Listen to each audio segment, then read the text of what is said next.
Arthur Bocheron va vous surprendre. Handicapé et star de TikTok avec pour slogan « On peut être en fauteuil roulant, être jeune et profiter de sa vie », Arthur, merci et bienvenue en interview en toute intimité. Ben, merci à toi de me recevoir.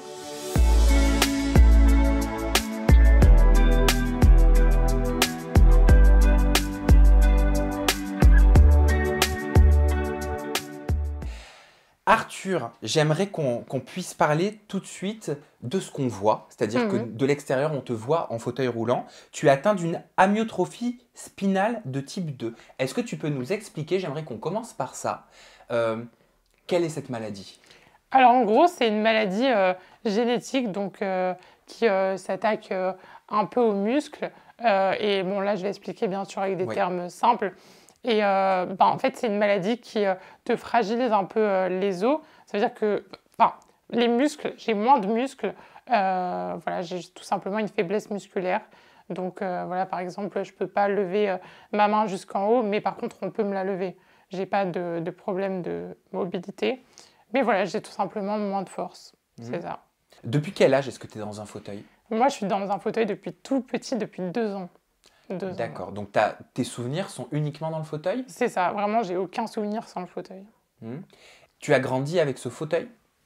C'est ça, j'ai grandi avec ce fauteuil et du coup, ça fait partie de ma vie, ça fait partie de moi. Comment tu le vois, ce fauteuil? Qu'est-ce qu'il représente pour toi? Il représente mes jambes, clairement. Enfin, il représente le fait de pouvoir aller partout, de pouvoir me déplacer.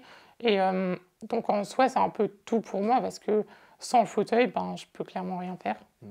Tu es très libre sur tes vidéos TikTok et crois-moi, on va en parler après. Et c'est vrai que tu parles de tout. Tu parles de ta maladie, tu réponds à toutes les questions. Tu en parles avec une liberté exemplaire. D'où est-ce qu'elle te vient, cette liberté? Je pense que j'ai toujours été comme ça, assez sociable, assez ouvert d'esprit.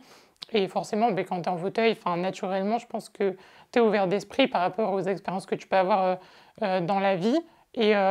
Et ouais, du coup, j'ai toujours été comme ça et pas de tabou et voilà.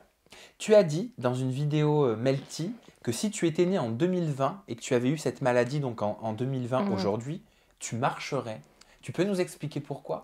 Ouais, avec les avancées de la médecine et du coup, chaque année, il y a aussi une association qui s'appelle l'AFM Téléthon et elle récolte des dons du coup chaque année. Et du coup, grâce à ça en partie, il y a des médicaments, des essais cliniques qui se font.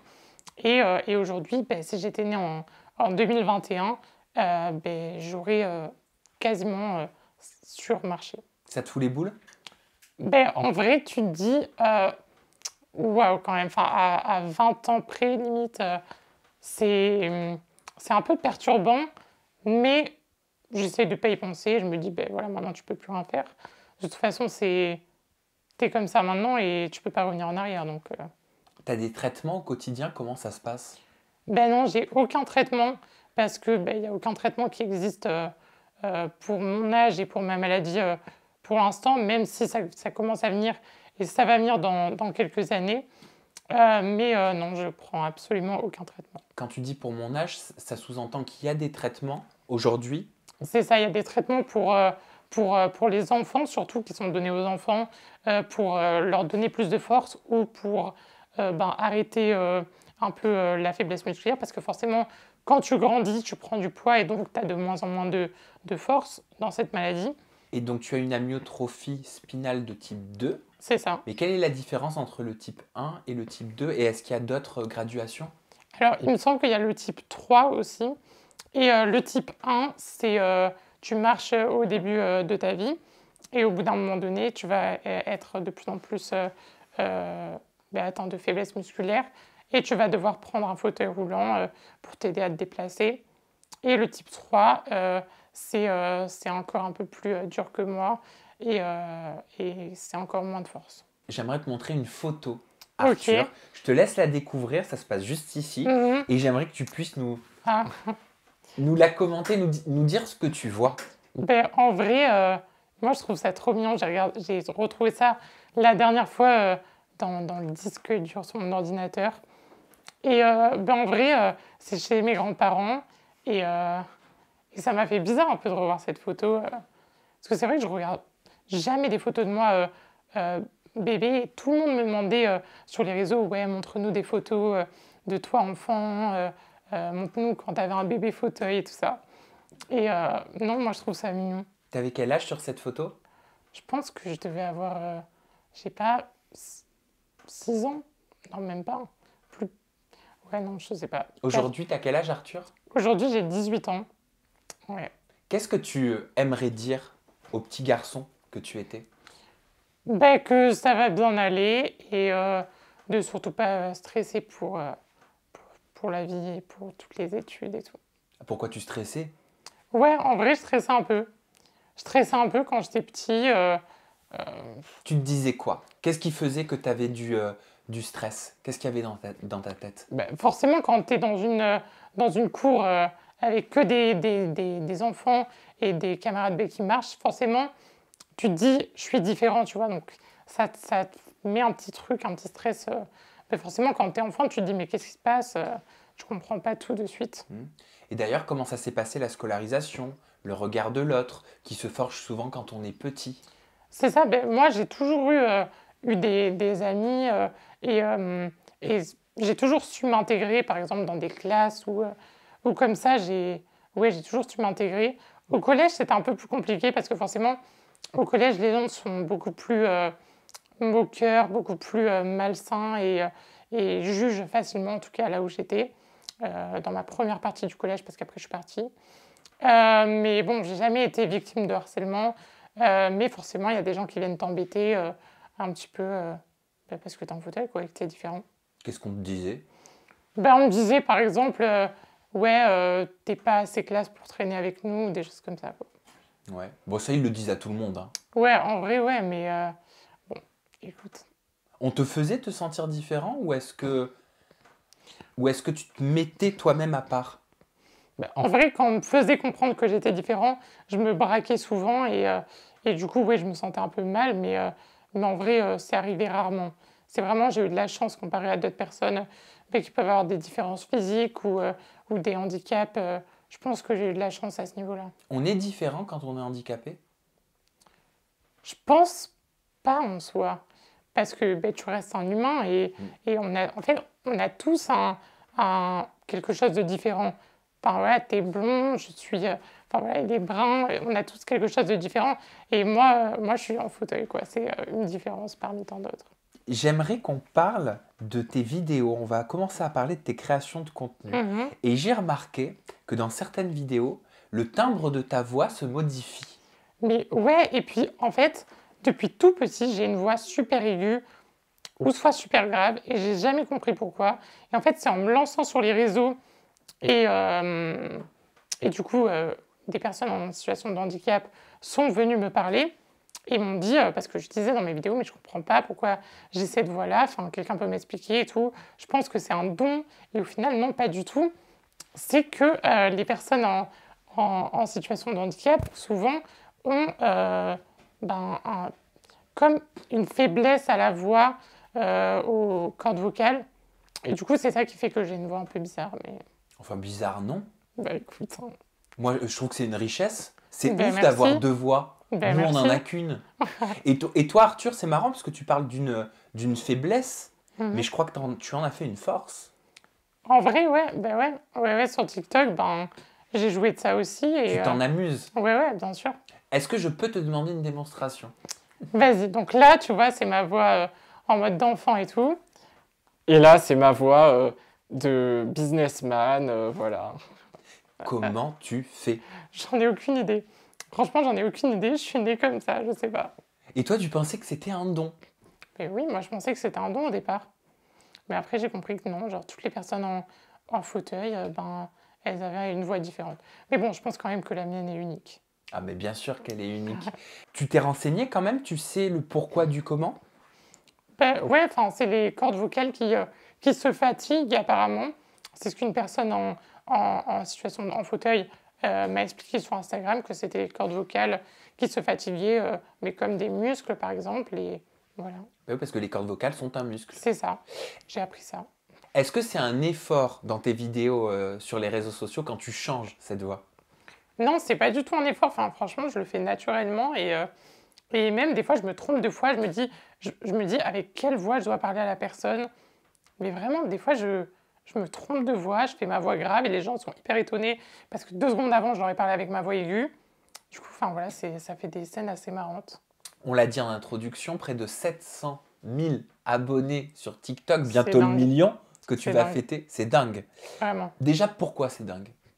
C'est dingue parce que je pensais pas, sincèrement, qu'une personne en fauteuil roulant, un ado en fauteuil roulant, pouvait avoir une communauté et pouvait être sur les réseaux et faire quelque chose de cool avec ça. Sincèrement, je pensais que ça allait intéresser personne au début. Et enfin voilà, tu vois, les jeunes, ils aiment bien genre les pranks, les vidéos comme ça qu'on voit sur YouTube et qui sont grave bien d'ailleurs. Mais je pensais pas que des vidéos d'un gars, d'un ado en fauteuil, je pensais pas que ça les intéressait franchement. Tu t'as analysé un petit peu? Tu sais d'où elle est venue, ta popularité, de quelle vidéo? Je pense qu'en fait, c'est aussi la curiosité des gens parce que j'ai ma vidéo que j'ai postée pendant le confinement, comment aller à la piscine, qui a fait, je sais même plus, mais des millions de vues. Ça montre que les gens ont besoin aussi de s'informer sur la vie d'une personne. En fait, c'est pas que la curiosité, c'est aussi s'informer Oui. parce que les gens ne savent pas comment une personne en fauteuil roulant vit.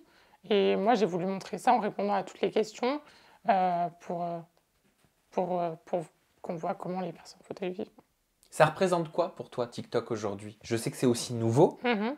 mais tu passes beaucoup de temps dessus. Je passe beaucoup de temps dessus et franchement, ça représente limite ma vie pour l'instant parce que j'y passe beaucoup de temps. Quand je dors, je réfléchis à ça, je rêve de ça. Ouais, franchement, toute la journée, je pense à ça, à des idées. Et ouais, donc ça me prend quand même une bonne partie de mon temps. Je sais que tu prends énormément de plaisir, Mhm. mais est-ce qu'il y a aussi derrière une raison, un objectif à ces Il y a vidéos? clairement un objectif parce que pendant le confinement, le premier confinement, je me suis dit, tu t'ennuies, genre tu passes tes journées à rien faire, à être sur Netflix, essaye de rendre ce confinement, d'en faire une opportunité en fait. Et du coup, je me suis dit, j'ai cherché, j'ai cherché, j'ai cherché. Et au final, j'ai trouvé TikTok. Au début, je n'aimais pas du tout cette application, vraiment. J'aimais pas du tout. On est deux. Et ouais. Au début, j'aimais pas non plus. Mais vraiment, au début, je méprisais cette application. Je jugeais mes potes qui en faisaient et tout. Et au final, pendant le confinement, tous les soirs dans mon lit, comme ça, je swipais et tout. Et je me suis dit, écoute, je vois que des gens, ça peut leur apporter une visibilité de malade. Tu as toujours rêvé de faire ça. Personne ne va te juger, tu vas pas revoir tes potes avant des mois après les vacances d'été. Donc, lance-toi, essaye de faire quelque chose. Et c'est là que j'ai commencé. Quel est ton objectif ultime? Mon objectif, ça a été clairement de changer le regard des jeunes sur le handicap et justement de montrer qu'on peut être jeune en fauteuil roulant et kiffer sa vie et voilà, et faire des trucs que n'importe qui peut faire et que même si les personnes pensaient qu'on ne pouvait pas les faire, je peux les faire. C'est incompréhensible ce que j'ai dit. C'est très compréhensible. Ah ouais? Bah oui, c'est très compréhensible. Et ce qui est marrant, mais ça c'est mon analyse, c'est que autant il y a des vidéos où tu parles très librement du handicap Mhm. et d'autres où tu n'en parles pas du tout. Enfin, en fait, c'est comme si tu n'étais pas du tout handicapé. Ouais, voilà, j'essaye non plus de pas que ça tourne que autour de ça. J'essaye voilà, de faire des petits vlogs quand je suis avec mes amis ou des choses comme ça, justement, pour montrer que je sors, que j'ai une vie comme tout le monde. Et ça va aussi dans cet objectif-là, quoi, de montrer qu'on peut vivre sa vie. On parlait tout à l'heure de ta liberté de parole face à de très nombreux sujets. Mhm. Est-ce que tu as des sujets tabous? Est-ce qu'il y a des questions auxquelles tu en as marre de répondre qu'on te pose tout le temps? Il y a beaucoup de questions après. Des questions que j'en ai marre, non, parce que c'est aussi pour ça que j'ai commencé TikTok, pour répondre à toutes les questions des gens. Mais forcément, il y en a beaucoup qui reviennent. Et comme sur TikTok, il y a énormément de jeunes. Du coup, ils me demandent beaucoup si je peux avoir des enfants naturellement. Et du coup, oui, bien sûr. Et aussi, les gens, ils associent être en fauteuil roulant à être paralysé. Alors qu'il y a plein de maladies différentes qui existent. Et moi, je suis absolument pas paralysée, vraiment de nulle part. Je sens partout. Comment se passe le regard de tes proches face à ton activité sur les réseaux sociaux? Ils s'y attendaient? franchement, ils ne s'attendaient pas du tout à ce que ça monte aussi haut et ils sont hyper fiers de moi. Mes parents, mes grands-parents, mes amis, mon frère, franchement, ils sont hyper heureux pour moi. Et de voir, par exemple, que des gens me reconnaissent dans la rue en me disant que je les ai aidés à changer leur regard sur les personnes en fauteuil roulant et que, voilà, il y a même une petite, la dernière fois, qui est venue de me voir dans la rue et qui m'a dit ouais, avant, j'avais peur des personnes en fauteuil roulant. Vraiment, je les approchais pas trop et tout. Et maintenant, j'y vais et tout. Je les regarde comme des personnes normales, quoi. Du coup, ça me fait plaisir. Sur une vidéo de TikTok, tu as dit, moi, à 10 ans, me disant que je n'y arriverai jamais, car je suis différent. Ouais, parce que forcément, tu te poses des questions quand, quand tu es jeune et tu dis, j'y arriverai pas. Moi aussi, comme je t'ai dit, depuis tout petit, je voulais faire des vidéos et je m'étais jamais lancée à cause de la peur du regard des gens, des jugements, des mauvais commentaires. Et du coup, c'est pour ça que je me disais ça aussi. Et puis, il y avait plein de trucs. Genre, quand j'étais petite, je rêvais d'être steward. J'aurais tellement aimé. Encore maintenant. Du coup, voilà, c'est plein de petits trucs comme ça, mais ouais. Et aujourd'hui, que tu t'es libéré de certaines peurs, de beaucoup, je crois, est-ce que tu te dis pas, attends, mais j'avais peur pour rien, en fait? C'est clair, parce qu'en fait, tu vois que en étant en fauteuil, tu peux aussi avoir plein d'opportunités. Et voilà, je me suis renseignée, tu peux faire plein de métiers en fauteuil roulant. Et voilà, c'est pas fermé, t'es pas obligé de rester derrière un bureau toute la journée. Enfin voilà, tu peux être en fauteuil roulant et faire le métier que tu veux en soi. Bon, pas non plus escaladeur professionnel, mais voilà. Il y a des moments où tu es un peu plus down psychologiquement, où tu es toujours aussi positif. Oui, forcément, il y a des moments un peu down comme tout le monde. Enfin voilà, je suis pas tout le temps le sourire et tout ça, mais franchement, ça m'arrive rarement et en tout cas, si c'est ça, c'est pas par rapport à TikTok ou comme ça, quoi. Il y a TikTok, mais tu as aussi un véritable rêve. Enfin, TikTok aussi, hein, c'était un Ouais, rêve. ouais. Mais je crois que c'est quelque chose qui t'anime depuis ton plus jeune âge. Mhm. C'est la comédie. C'est ça. Franchement, depuis tout petit, vraiment, j'ai pris des cours de théâtre quand j'étais petit. Mes grands-parents, ils m'y emmenaient dans un petit club de théâtre à côté de chez eux. Et ouais, depuis tout petit, j'ai toujours eu envie d'être acteur. Et c'est le film Intouchable qui m'a donné envie. Ah bah tiens, regarde, j'ai une petite vidéo à te montrer Sérieux? dans laquelle tu en parlais. Ok. Et ce rêve dont je vous parlais au début, c'est être acteur. Je sais qu'en étant en fauteuil roulant, il y a tellement peu d'opportunités. Il n'y a quasiment pas de rôle. Et quand c'est des rôles, c'est des personnes qui sont pas vraiment en fauteuil roulant, qui incarnent les personnes en fauteuil roulant. Et moi, j'ai un rêve. Et ce rêve, ça serait de faire un film. Et sur une plateforme en particulier, c'est Netflix. Pourquoi Netflix? J'aime que tu parles de façon si catégorique, comme ça. Ouais. Je trouve ça incroyable de savoir ce que tu veux jusqu'à la plateforme. Du coup, moi, j'ai toujours su ce que je voulais dans ma tête et j'essaie du coup de tout faire pour y arriver.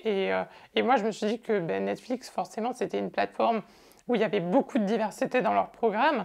Et je trouve qu'il n'y a pas assez de personnes en situation de handicap elles ne sont pas assez représentées. Et je trouve ça vraiment dommage parce que je pense que c'est une diversité qu'on voit tous les jours dans la rue. On voit des personnes malvoyantes, des personnes en fauteuil roulant. Et je pense que c'est hyper dommage de ne pas les inclure dans plus de programmes, en tout cas, que ce soit sur les plateformes ou dans le cinéma français, par exemple, ou le cinéma tout court.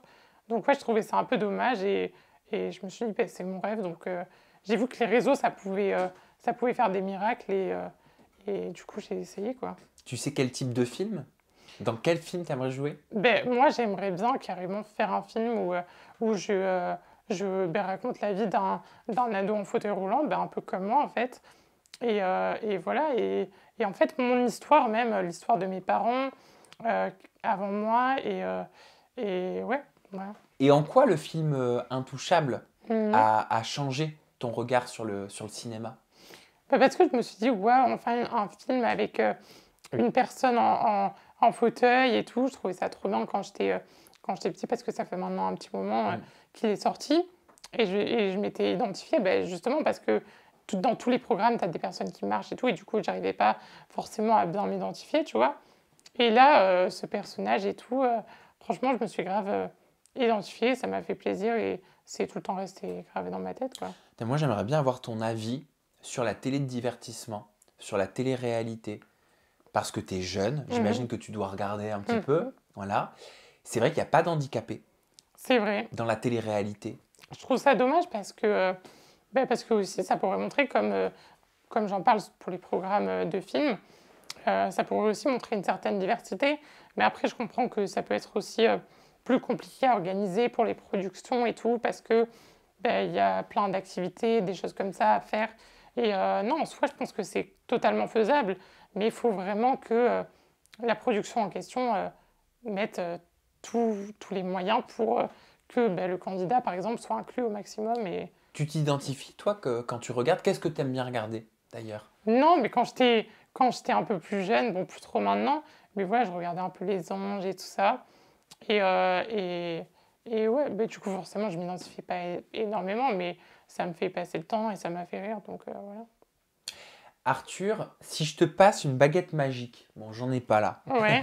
mais si je t'en passe une, et cette baguette, elle a la capacité de te réaliser un souhait, même le plus fort, qu'est-ce que tu formulerais? Franchement, j'aimerais trop déjà, dans un futur, je ne sais pas si proche ou lointain, mais je veux tellement vivre aux États-Unis, et en particulier à Miami, parce que c'est une ville que j'aime énormément, et voilà, où les gens sont super ouverts d'esprit, et surtout qui est hyper accessible pour mon fauteuil roulant, parce que là-bas, vraiment, tout est pensé pour les fauteuils roulants jusqu'au moindre détail.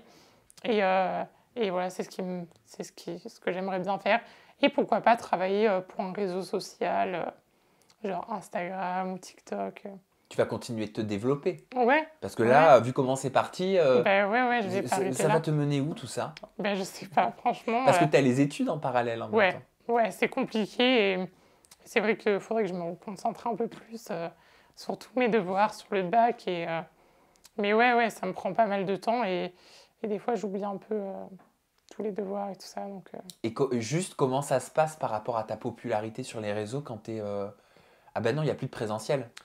Si, mais si, mon lycée, il fait 100% présentiel. Ah bah oui, c'est la fameuse incohérence. Les universités, c'est pas possible, mais les lycées et les collèges, il n'y a pas de problème. Non, au lycée, non, tout le monde s'en fiche. Enfin, au début, forcément, quand je suis revenue à la rentrée en septembre, mais forcément, tu avais des regards et tout, des personnes qui sont venues me voir et qui m'ont dit, franchement, j'aime trop ce que tu fais, c'est trop bien. Et ensuite, tout le monde fait sa vie et genre, je suis normale dans la classe. Il n'y a aucun problème. Eh ben nickel. Merci Arthur. Merci à toi. Vraiment, merci pour cet échange. Merci de m'avoir invité. Je vous invite à aller vous abonner aux réseaux sociaux d'Arthur Bocheron. Vous n'allez pas être déçus. C'est un créateur de contenu, même pas en devenir, parce que là, tu commences vraiment à être... merci. Enfin, à faire partie du réseau, quoi, à faire partie du game. Donc, ton TikTok, c'est Arthur Bocheron. Et ton compte Instagram, c'est Arthur Bocheron. C'est ça. Il y a Snap, YouTube peut-être aussi. Non, je ne me suis pas encore lancée, mais j'aimerais bien. On verra. Bah oui, tu verras, tu pourras faire des formats plus longs, tu pourras faire plus de montage. Je pense que ça peut être intéressant, ouais. Je te verrai beaucoup sur écoute, YouTube. Je pense que tu as quelque chose à faire. Écoute, je vais réfléchir. Merci Arthur, merci à vous pour votre fidélité. On se retrouve très bientôt avec une nouvelle personnalité, toujours des confidences en toute intimité. Et bien sûr, on reste positif parce que, on le sait, il n'y a que ça qui nous fait avancer dans la vie. Des petits bugs, ça arrive dans la vie.